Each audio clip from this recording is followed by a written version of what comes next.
بسم اللہ الرحمن الرحیم۔ شروع کرتا ہوں اللہ کے نام سے جو بڑا مہربان نہایت رحم والا ہے۔ اور جب تیرے رب نے فرشتوں سے کہا، یقیناً میں زمین میں ایک جانشین بنانے والا ہوں، انہوں نے کہا، کیا تو زمین میں اس کو بنائے گا جو اس میں فساد کرے گا اور خون بہائے گا؟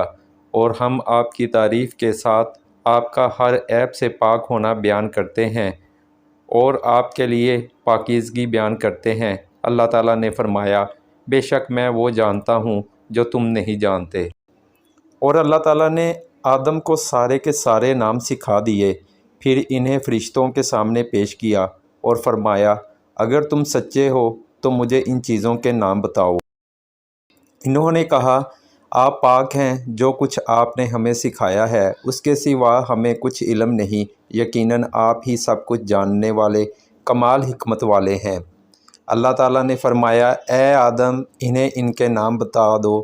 تو جب اس نے انہیں ان کے نام بتا دیے تو اللہ تعالیٰ نے فرمایا، کیا میں نے تم سے کہا نہ تھا کہ بے شک میں آسمانوں اور زمین کے غیب جانتا ہوں، اور میں جانتا ہوں جو تم ظاہر کرتے ہو اور جو تم چھپاتے ہو۔ اور جب ہم نے فرشتوں سے کہا کہ آدم کو سجدہ کرو تو انہوں نے سجدہ کیا، مگر ابلیس نے انکار کیا اور تکبر کیا اور وہ کافروں میں سے ہو گیا۔ اور ہم نے کہا، اے آدم تم اور تمہاری بیوی دونوں جنت میں رہو اور جہاں سے چاہو دونوں خوب کھاؤ، اور اس درخت کے قریب نہ جانا ورنہ تم دونوں ظالموں سے ہو جاؤ گے۔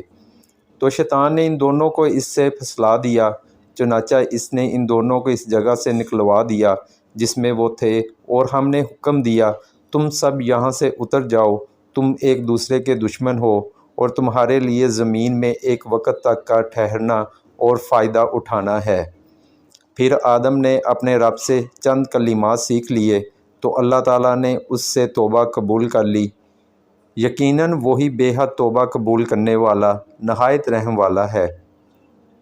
ہم نے کہا، تم سب یہاں سے اتر جاؤ، پھر اگر میری طرف سے تمہارے پاس واقعہ کوئی ہدایت آئے تو جو میری ہدایت کی پیروی کرے گا تو ان کے لیے نہ کوئی خوف ہوگا اور نہ وہ غمگین ہوں گے۔